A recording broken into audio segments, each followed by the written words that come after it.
I'm Debbie Reber, and welcome to Tilt Parenting, a podcast featuring interviews and conversations aimed at inspiring, informing, and supporting parents raising differently wired kids. I get a lot of questions from listeners looking for help navigating complex situations with their kids. So in this new mini episode format, I'll be answering listener questions, sometimes all on my own, sometimes with one of the parent coaches from the Differently Wired Club, and sometimes with an author or expert who's become a trusted resource. Think of these bite-sized, short and sweet parent-leaning episodes as a quick check-in. One question, one answer, featuring strategies, tips, or reframes that can support you in your parenting world. To submit a question for a Parent Lean In episode, just go to tiltparenting.com/lean-in. That's tiltparenting.com/LEANIN. All right, here's today's episode. Hey everyone, today I have my dear friend and wise colleague, Seth Perler, with me for this Parent Lean In episode.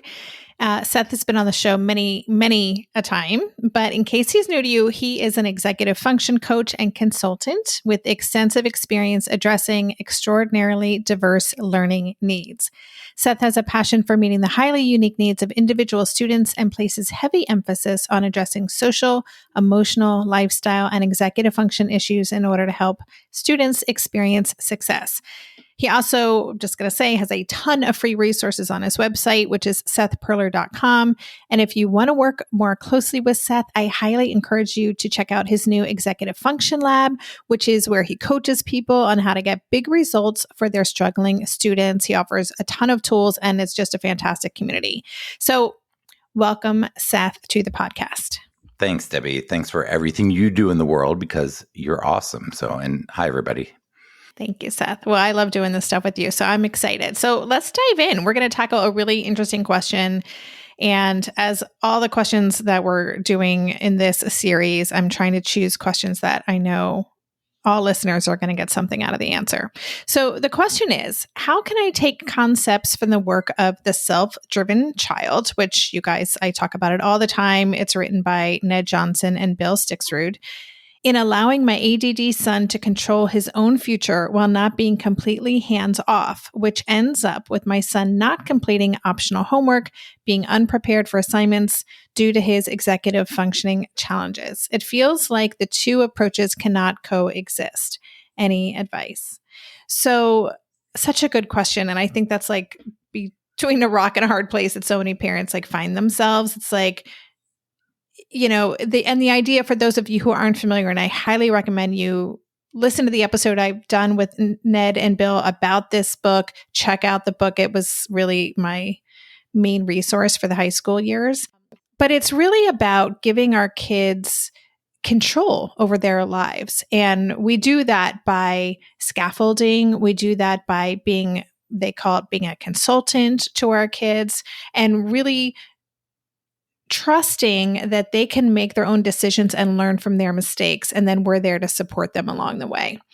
So a couple of things that came up for me, which I'll share, and then I want to hear from you, Seth, as I read this question, is first of all, you have to kind of get a sense of where your kid is on this. Does your child want to complete this homework? Does your child care about this stuff? And then really thinking about what is getting in the way. And what are the bigger, like higher or longer term goals for him? And that's where you kind of have to start. And if he doesn't have goals, or he's having a hard time connecting now with the future, he's getting overwhelmed or he shuts down, that actually might be too scary. And that's not going to be a good motivator, but that's good information to have. So then the conversation might become, how can he do things now to give him as many options as possible down the road? That's something I used to say to my kid all the time. Like, you don't have to know what this looks like. You don't have to know what your goal is, but let's do what we can so that you are keeping as many options open for yourself as you get older. So if you decide you want to do X, Y, or Z, you're kind of well-positioned, or as well-positioned as you can be to make those things happen. And then we can get into scaffolding. But I'm going to just take a pause because I have a feeling, Seth, that something has come up for you as I've been sharing this. So what's your initial take on this question and what I just shared? Maybe I've watched too many seasons of The Amazing Race, but every time I have to go somewhere on the subway, I treat it like a competition. It's all about making the right gut decisions about which route will get me there the fastest. Sometimes those decisions get me where I'm going early, and other times my gambles don't really pay off. Probiotics can't help with most gut decisions, but if your gut needs a little support, Ritual has your back. Their Synbiotic Plus, a 3-in-1 supplement, has clinically studied prebiotics, probiotics, and a postbiotic to support a balanced gut microbiome. I've been using Synbiotic Plus for about 6 months now, and it's become a core part of my morning routine. I take the mini capsule every morning while making my way through my inbox, whether I'm at home or I'm on the road, because it doesn't need to be refrigerated. And the capsule itself is delayed released, which helps it survive the harsh conditions of the upper GI tract for delivery to the colon, and that's exactly where we want it to go. Ritual invested in a study modeling the human colon, which showed that Synbiotic Plus significantly increased microbial diversity and the growth of beneficial bacteria.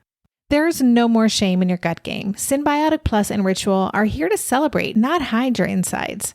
Get 25% off your first month for a limited time at ritual.com/tilt. Start Ritual or add Synbiotic Plus to your subscription today. That's ritual.com/tilt for 25% off. During this month of planning and organization for big transitions, rhythms and routines have been absolutely essential for our physical and emotional well-being. So Green Chef nights are reliably and predictably a good night. We know the ingredients will be fresh and prepped, the instructions easy to follow, and the meal delicious. We're all still talking about last week's turkey tacos with mango chimichurri sauce, refried beans, and Monterey Jack cheese. Green Chef contributes to a healthy lifestyle with easy and delicious menus like fresh seasonal salads and grain bowls, and with over 80 weekly meal and market options, plus rotating options to suit a variety of lifestyles, whether Mediterranean, plant-based, calorie-smart, keto, protein-packed, gluten-free. There are always plenty of options to choose from. Whatever you select, you'll get farm-fresh ingredients, organic whole fruits and veggies, and premium proteins, all delivered straight to your door. I love those 4 words. Straight to my door. Oh, and one more thing I love about Green Chef, they have an app, which means it's easy to manage meal preferences and delivery from your phone if you want to. And I, for one, want to. I am in that mode where I'm making the most of little moments like waiting in line at the pharmacy or for the F train to pull into the station to tackle all of those to-dos. So the convenience of an app is key for me. Green Chef has a special offer for Tilt listeners. Go to greenchef.com/tilt50 and use code TILT50 to get 50% off plus 20% off your next 2 months. That's 50% off plus 20% off your next 2 months when you use the code TILT50 at greenchef.com/tilt50. Yeah, awesome. Thanks, Debbie. Yeah, I have thoughts about what you were saying about giving the options down the road. I might dive into that a little bit, but essentially, the question really is, it feels like the two approaches cannot coexist. And I'm assuming, just from having spoken to so many parents over the years, that the reason that it feels like they can't coexist is because so first of all, let's break this down. So what are the two approaches? So in this case, it would be the self-driven child and the other driven child, meaning the other directed child, right? So in one case, the child has the locus of control. They have the agency. They have choices. They have some freedom. They're gaining independence, and we're using. There's a term for people who like to research gradual release of responsibility, or as Debbie mentioned, scaffolding, locus of control, internal and external, turning over the reins. So what does it feel for you and I, Debbie, or for anybody listening, to have other driven an other driven life, So if we are other driven, if people are always telling us what to do, it's really frustrating, and there are contexts, like I can think right now about my bank. I don't like how they do everything, or my health insurance, for example. Oh my gosh, that's a great one. I'm not in control of it, and it feels very stressful, very out of control, very much like I can't get my needs met. I don't feel seen and heard and understood. And then in other contexts where it feels more self-directed, they're like my conversation with you today, like how you and I communicate together and prep for this and stuff. Like that's very, feels very safe, fun even, and fulfilling. And so there's just a very different feel. So I think one thing is the question again was, feels like they cannot coexist. Well, they can, they do. It's a spectrum. There's a lot of gray. You're moving from turning the reins over slowly. You're scaffolding. You're going bit by bit in this direction. So first, I wanted us to like connect with like what it feels like, really put ourselves in our kids' shoes, really in a real way. That's why I mentioned like the health insurance and stuff like that. We really need to understand what they are going through and what would we want in those sorts of situations. We would want to take more and more of the reins on ourselves in a safe way. So they absolutely can coexist, but it's a matter of how. And then in terms of the how, we have like in my brain, there's like two things, well, there's probably more, but there's two big things in terms of the how we're going to do it. One is in terms of the parents, as you and I always say, the deep inner work. Because it feels like the two approaches cannot coexist because it's terrifying to know or believe that if you just let them do this, they wouldn't complete any of the optional homework. They would be unprepared for all their assignments and assessments and whatever. So it feels like that's just the way it's going to go forever. And it's terrifying. And I'm not saying that you should just let go. And, sometimes parents get to a point where they're like, fine, I give up. I'm going to totally let go. And that is the pendulum swinging way in the other direction. That is not scaffolding. That is not helpful. That does ensure failure, which is not what we're trying to do.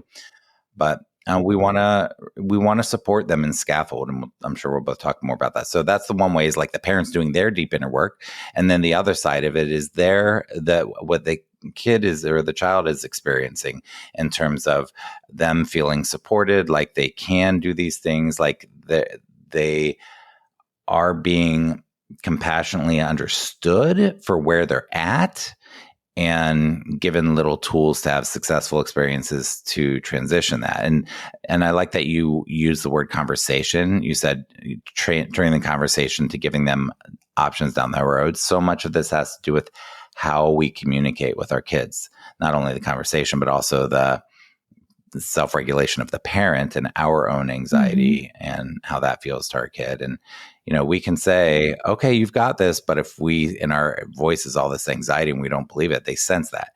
Now that can be okay too, but we need to say it. Okay, you've got this. Now I have all kinds of anxiety right now, but let's try this. You're going to be okay, Yeah. So I just want to go back to something you said earlier about the swinging pendulum. And I love that advice about the parents doing their deep inner work. Seth, this is something you and I talk about all the time, but that is a big piece of this, is that we as parents want to come to some kind of peace about what we can and what we can't control about our child's trajectory. And as you said, that doesn't mean we just throw our hands up in the air and like, oh, well, guess this is what's going to happen. My kid's going to crash and burn, and I'm just going to stand on the sidelines because it's my kid's life. That's not what this is about. This is about how can we continue to scaffold for a child? How can we show up for them? How can we be patient with their timeline and their unique trajectory? How can we support? How can we connect with our kids throughout this process, but do it in a way with our own anxiety kind of managed, because we've done the work, because we're showing up with that kind of clearer or calmer energy. That will be so much more effective. And that is going to allow our kids to be more open and available to accept our support, to have that scaffolding be more effective. So I wanted to mention that. And then the other thing I wanted to mention is something that Ned and Bill talk about in their book, which is this idea that we as parents can't work harder for our kids' future than they're willing to, right? So, and I'm saying it wrong. There's a way they phrase it in the book that really resonated with me. But, you think about like, why should I work? I'm putting so much time into my kids' homework and they're not doing anything. Like, that might help in a short term to get this grade or get through this or that class, but it's not teaching our kids any skills. It's not giving them any sense of agency or control over their lives, and they won't be invested in their future. So zooming out, this might mean that our kids don't get into this or that college right away. It might mean that their grades might not be super. It might mean that their runway is going to be a lot longer than we were expecting. But if they are not at some core level motivated or invested in wanting to create the life that they want, and they feel that they feel that they have the capability to ultimately make that happen, then us forcing that to get these results that are important to us, they're not going to be meaningful. And it's not really going to stick for our kids. So I just wanted to put that out there. And, maybe you can speak to this, Seth, but we know that so many successful adults had very messy and lengthy launches, and that is the reality. And so we can't force will this to unfold in a certain way. Yeah. And from there's so many different perspectives to look at this, but from an executive function perspective, the other driven creates a lot of, I talk about resistance that I don't feel like it. This is stupid. Why do I have to do this? There's no agency. So the resistance is even worse. And then the rescuing, the enabling, the doing too much for our kids, whatever words you use to say that, because it's all pretty much the same thing. That's the other driven stuff that teaches a lot of things, but it feels so disempowering. And we were having a conversation in an executive function lab yesterday about kids going to college and the fear of them not being able to know how to do their laundry and prep their meals and stuff like that. And that one spouse thinks, that they're on their own timeline, let them figure it out. And there's validity in that. And the other one feels like we need to intervene. And it's like, these are skills that they need to learn. And how do we intervene in what Stixrud and Johnson say? You're your kid's consultant. So you're on the same level with your kid, and you're helping them and scaffolding them to learn these skills. But the point is in the executive function realm, these are skill sets that can be built upon. If your kid struggles with executive function, they're going to continue to have executive function challenges, but they're also going to have growth. And the more we intentionally work on what we want to see growth and what skills they need and start building those skills. That's why I said it's a spectrum. It's a continuum. It's gray. These are things that we can really intervene and support our kids to build these things. But we have to, I guess, let go of our own fear, work with that. That's a whole thing in and of itself. The parents or the parent to really do their own deep inner work, start taking action in terms of letting go. And I think the probably the last big thing I wanted to mention today, Debbie, was the planning from the parents. So planning has a lot to do with executive function, but from the parents, that it's not just listening to this podcast and getting inspired. It's sitting down at the table without your child and taking actual time to talk and plan and think through the specific goals that you have for your kid, that you have. Not that I want my kid to get all A's. I want my kid to get into this college. I want them to have these scores. But I'm talking about things like that. The things that, if those are the things you value, the things that will get them there, those aren't the real goals. It's the things that'll get them there. My child can regulate their emotions. They have language around their emotions that they can communicate with us. They use a planner reliably and independently. They have great sleep habits, and they honor their sleep and their body, and they believe that it's valuable. They advocate for themselves. They organize their backpack. They check their work. These are skills that have everything to do with executive function, that have everything to do with self-care, that have everything to do with our kids getting where they want to get to, that have everything to do with having the pendulum in the right place to get them from that place where they're other driven to being more self-driven and having more agency and turning the reins over, and the gradual release of responsibility and the greater independence and making their own choices. So the word of the day is plan. Take time to actually sit down for a long time, maybe multiple times with your spouse if it's a 2-parent family or whatever, but plan, think this stuff through. Mm-hmm. You don't just go say, hey, I'm inspired by this podcast, let's talk about this stuff. Or it's like, this stuff takes time and energy and effort. Yeah. Yeah, that's great. Thank you. Yeah, it does take time. And I just want to throw out a resource too. I'll put this in the show notes. I did an episode with Jessica Leahy, who wrote The Gift of Failure, and we talked a lot about scaffolding and that too. We talk about scaffolding all the time in this show, honestly, but it's always changing. Like the amount of support our kids need might change from day to day, from hour to hour, from week to week. And so part of what we want to do is just be really attuned to what's happening with our kids. And again, know this, we're playing the long game as always with our kids. So I want to thank you, Seth, for joining me for this conversation, for sharing your insights. Thank you to the listener who sent this in. If you have a question for a future episode, you can submit it via writing, or you can leave a voice message for me at tiltparenting.com/lean-in. So we'd love to hear more from you. And thanks again, Seth, for this today. Thanks, Debbie. And thanks everybody for being here. Take care. You've been listening to the Tilt Parenting Podcast. To learn more about the resources mentioned in this Parent Lean In episode, go to the extensive show notes page on tiltparenting.com. To submit a question for a future episode, just go to tiltparenting.com/lean-in. That's tiltparenting.com/leanin. If you're looking for personal support from me in connection with the phenomenal community of parents raising neurodivergent kids, join us in the recently rebooted Differently Wired Club. The new Differently Wired Club can help you cultivate the positive shifts you're hoping for. Go to tiltparenting.com/club to learn more. The Tilt Parenting Podcast is hosted by me, Debbie Reber, author of Differently Wired and the founder of Tilt Parenting. To support this show, please join my Patreon campaign, where you can set up a small monthly contribution.